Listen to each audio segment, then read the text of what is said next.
ایک ایسا شخص جو کبھی اسرائیل اور امریکہ سے نہیں ڈرا، ایسا شخص جس کی پھانسی کے وقت اس کے اپنے لوگ ہی جشن منانے لگے، یہ شخص اور کوئی نہیں بلکہ صدام حسین تھا۔ اور آج کی اس ویڈیو میں ہم آپ کو صدام حسین کی زندگی اور عروج و زوال کا بتائیں گے، اور اگر آپ ہمارے چینل پر نئے ہیں تو اس چینل کو ضرور سبسکرائب کریں تاکہ آپ کو اسلامک ہسٹری کے ساتھ ساتھ کئی دیگر معلومات دی جا سکیں۔ یہ اسلامی تاریخ کا ایک بہادر اور نڈر حکمران تھا، اور اسرائیل صدام حسین سے اتنا ڈرتا تھا کہ وہ ہر روز صدام حسین کو اپنے راستے سے ہٹانے کے لیے چالیں چلتا رہتا۔ صدام حسین صاف طور پر یہ کہتا تھا کہ میں ایٹم بم صرف اور صرف اسرائیل کے لیے بنا رہا ہوں۔ یہودی صدام حسین کو دوسرا ہٹلر سمجھتے تھے۔ صدام حسین عراق کا صدر تھا۔ صدام حسین نے 24 برس عراق پر حکمرانی کی۔ صدام حسین 28 اپریل 1937 کو عراق کے ایک گاؤں میں پیدا ہوا۔ صدام حسین کی پیدائش سے پہلے کینسر کی وجہ سے صدام حسین کے والد کا انتقال ہو گیا تھا۔ صدام کی والدہ نے دوسری شادی کی، اور سوتیلا باپ صدام حسین کو بہت مارتا تھا۔ اس کی وجہ سے صدام حسین راتوں رات گھر سے بھاگا اور بغداد میں اپنے چچا کے پاس چلا گیا۔ صدام حسین کو جوانی میں کتابیں پڑھنے اور شکار کا بہت زیادہ شوق تھا۔ اس عمر میں صدام حسین کئی جلسوں میں شمولیت اختیار کرنے لگا اور امیروں اور جاگیرداروں سے اختلاف کرنے لگا۔ صدام حسین نے 60 کی دہائی میں اپنے عروج کی طرف بڑھنا شروع کر دیا۔ عراقی بعثت پارٹی کی حیثیت سے صدام حسین ایک سینئر رہنما بنا۔ ابھی تک صدام حسین نہ تو صدر تھے اور نہ ہی فوج میں تھے۔ 1968 میں وہی بعثت پارٹی اقتدار میں آئی اور اسی پارٹی کے سربراہ احمد حسن الباقر ملک کے نئے صدر بنے۔ صدام حسین احمد حسن الباقر کے ساتھ رہنے لگے اور ان کے بہت سے کام کیا کرتے۔ صدام حسین احمد الباقر کے سیکرٹری بھی تھے اور کئی خفیہ راز ان کے جانتے تھے۔ 1980 میں صدام حسین نے زبردستی احمد حسن الباقر کو صدر کے عہدہ چھوڑنے پر مجبور کر دیا، یا کچھ لوگ یہ بھی کہتے ہیں کہ احمد حسن الباقر بہت زیادہ بیمار ہو گیا تھا، تو اس لیے اس نے استعفیٰ دیا اور صدام حسین کو صدر منتخب کر دیا۔ جب صدام حسین نے عراق پر اپنا کنٹرول حاصل کیا تو انہوں نے عراقی فوج میں جنرل کا عہدہ بھی پایا۔ صدام حسین عراق کے ایک مضبوط حکمران تھے، پھر بھی وہ اپنی وردی کو اصل طاقت کہتے تھے۔ دوستو، اب صدام حسین نے عراق کو مکمل طور پر اپنے ہاتھ میں لے لیا۔ کوئی بھی صدام حسین کے خلاف بولنے کی ہمت نہیں کر سکتا تھا۔ صدام حسین نے عراق میں اپنے کئی مجسمے بنوائے۔ ایک اور واقعہ جس میں صدام حسین نے اسرائیل پر 40 میزائل کیوں داغے۔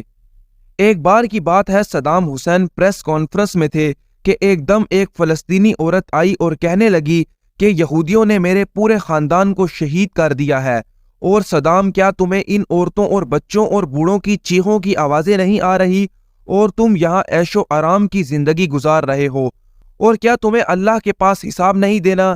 اس عورت نے یہ سب کہنے کے بعد صدام حسین فوراً رونے لگا، اور اس کے بعد صدام حسین نے اس عورت سے وعدہ کیا کہ اب یہودیوں کا کوئی بندہ بھی چین سے نہیں بیٹھے گا۔ اور اس کے بعد صدام حسین نے راتوں رات اسرائیل کے شہر تل ابیب پر 40 میزائل فائر کیے۔ اسرائیلی میڈیا، جس کا کام ہی چھپانا ہے، وہ اس حملے کو چھپاتا رہا اور یہ کہتا رہا کہ اس حملے سے صرف کچھ ہی بلڈنگ گری ہیں، کوئی جانی نقصان نہیں ہوا، بلکہ حقیقت اس سے کئی مختلف تھی۔ اب اس کے بعد صدام حسین طاقت کے نشے میں تھا اور یہ بھی سمجھتا تھا کہ وہ اب عرب کا بھی رہنما بنے گا۔ 1980 میں صدام حسین نے ایران پر پیش قدمی شروع کر دی۔ صدام حسین کی سوچ سے بھی زیادہ یہ جنگ سخت تھی، 8 برس تک جاری رہی اور 10 سے 15 لاکھ لوگ اس جنگ میں ہلاک ہو گئے۔ اس کے بعد صدام حسین نے کویت پر حملہ کرنے کا سوچا۔ صدام نے یہ کہہ کر کویت کے ساتھ جنگ شروع کی کہ کویت عراق کا تیل چراتا ہے۔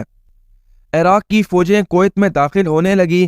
کویت پر حملہ کرتے ہوئے عربوں نے تو صدام حسین کے خلاف ہونا ہی تھا، اس لیے امریکہ نے بھی سعودی عرب کو کہا کہ صدام حسین آہستہ آہستہ تمام عرب ملکوں پر حملہ کر دے گا، اور اس طرح سعودی عرب سمیت تمام عرب ممالک صدام حسین کے خلاف ہو گئے۔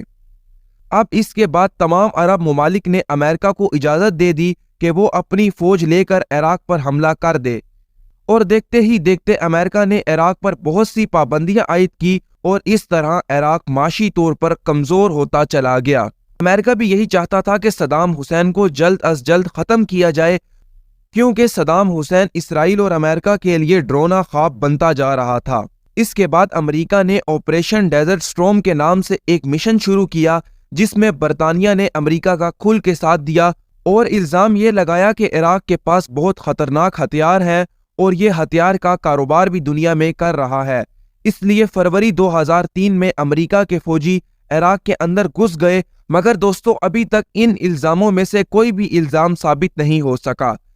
یہ خبر ملتے ہی صدام حسین روپوش ہو گئے اور اس کے بعد امریکہ کے فوجیوں نے صدام حسین کے دونوں بیٹوں اور بھانجے کو بے دردی سے قتل کر دیا اور کئی دنوں تک صدام حسین کو ڈھونڈتے رہے۔